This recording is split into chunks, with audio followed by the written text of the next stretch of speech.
ضرورت ہے؟ نہیں، غور کرنے کی ضرورت تو ہمیشہ رہتی ہے. میں کیونکہ ایک مدرسہ ایک پروجیکٹ اپروول بورڈ ہے جس میں مدرسہ آدھونک کرن کی ایجوکیشن دی جاتی ہے، میں اس سے بھی جڑا ہوا ہوں اور اس میں 1.5 لاکھ ٹیچرز ہیں. اور میں پہلے آپ کو یہ بتاؤں کہ جو ابھی طارق صاحب بتا رہے تھے، غزوہ وہ ہے جس میں خود حضور پاک صلی اللہ علیہ وسلم شریک ہوں. وہ جنگ، یہ میں انہیں بتانا چاہتا ہوں طارق صاحب کو کہ غزوہ وہ ہے، باقی سریے ہیں.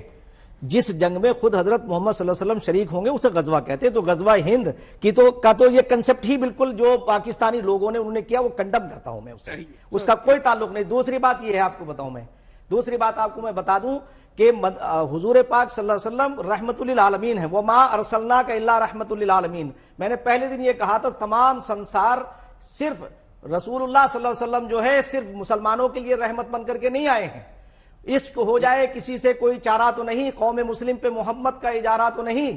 تو یہ بات جو ہے حضرت محمد صلی اللہ علیہ وسلم کو صرف مسلمانوں سے جوڑ کر کے بات کہنا اور ان کی ایجوکیشن سے جوڑنا یہ گھور نندنیہ ہے. میں تو آج یہ کہنا چاہتا ہوں کہ تمام سنسار ایک نر و ناری کی سنتان ایک ایشور کا پریوار ہے. سنسار کا پہلا گرنتھ وید ہے اور انتم گیان قرآن ہے. دونوں کا مول ایک ہے. ایکو برہم دوتیہ ناشتے نہنا ناشتے کنچن وادو لا شریک ون گاڈ وداؤٹ سیکنڈ. اول اللہ نور اپائے قدرت کے سب بندے. ایک ہی نور سے سب جگ اپجے کون بھلے کون بندے. الحمدللہ رب العالمین. ہم اس اللہ کی تعریف کرتے ہیں جو اللہ سارے عالموں کا پالنے والا ہے. ہم بھی مدرسوں میں پڑھے ہوئے پرتھم راشٹرپتی اس دیش کا مدرسے کا اسٹوڈنٹ تھا. ہاں اس کی گنجائش ہے کہ ایک ایسا نظام ضرور ہونا چاہیے کہ جو سلیبس پڑھایا جاتا ہے وہ ایسا ہو جو آدھونک کرن سے تعلق رکھتا ہو. یہ کیسے تاکہ ہوگا مدرسوں میں پڑھنے والے بچے کیسے ہوگا؟ اس کی پہل کون کرے گا؟ سرکار کرے کون کرے؟ میں نے یہ کہہ رہا ہوں میں تو جس دن سے انہوں نے یہ کیا یہ کہا کہ یہ رسول اللہ کی آئیڈیالوجی نہیں ہے. دیکھیے سرتن سے جدا وہ رسول جس نے اپنے خاندان کے قاتلوں کو انجنا جی معاف کیا ہو،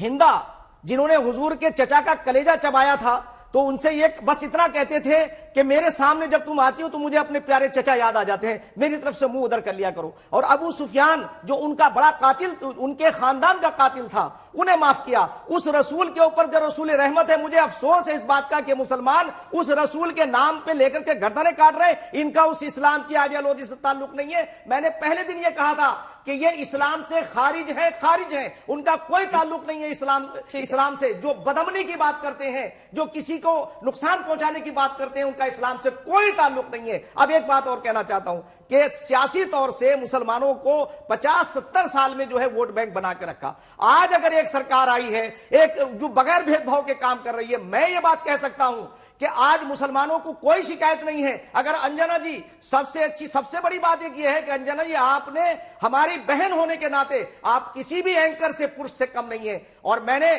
یہ یعنی نرو ناری کے جو یہ سیکس سلیکشن کے اوپر میرا یونائٹڈ نیشنز کے ساتھ ہم نے کام کیا. جس وقت حضور پاک صلی اللہ علیہ وسلم آئے اس وقت عورتوں کا کیا حال تھا، انہیں زندہ درگور کر دیا جاتا تھا. آج الٹرا ساؤنڈ کے ذریعے سے انہیں پیٹ میں مروا دیا جاتا ہے. اس لیے ہم نے اس پہ کام کیا ہے. ہم یہ کہنا چاہتے ہیں آج ہمارے لیے انجنا مثال ہے اس بات کی کہ وہ سارے پروشوں کے برابر ان سے آگے کام کر رہی. تو لڑکی اور لڑکے میں فرق کرنا چھوڑو. اور یہی ہمارے نبی کی سب سے بڑی تعلیم تھی. اور انہیں ایک منٹ مفتی وجاہت کا انہوں نے یہ کہا کہ وراثت میں شامل ہے تمہاری بیٹی. تو اس لیے میں انجنا جی آپ سے کہنا چاہتا ہوں کہ جو لوگ محمد صلی اللہ علیہ وسلم کی یہ تعلیم نہیں ہے کہ اگر کسی نے ان کے اوپر کوئی بات کہی، بلکہ وہ آدمی جو اکسا رہا ہے وہ بھی برابر کا شریک ہے. اگر نپور شرما نے یہ اسٹیٹمنٹ دیا تو وہ قطعاً گردن کاٹنے کے لائق نہیں ہے. اور جن لوگوں نے یہ نعرہ لگایا ہے اسلام سے کوئی تعلق نہیں ہے. میں ایز اے ایک ودیارتھی کے ایک مفتی کے یہ بھی کہنا چاہتا ہوں کہ یہ اسلام سے خارج ہے اور جو بھی ایسا کر رہا ہے. اور ایک بات انجنا جی کہنا چاہتا ہوں کہ یہ لوگ فیل ہو گئے ہیں سیاسی طور سے کہ آج پردھان منتری یا آج کی سرکار کہاں بھید بھاؤ ہو رہا ہے؟ کوئی بھید بھاؤ نہیں ہو رہا ہے.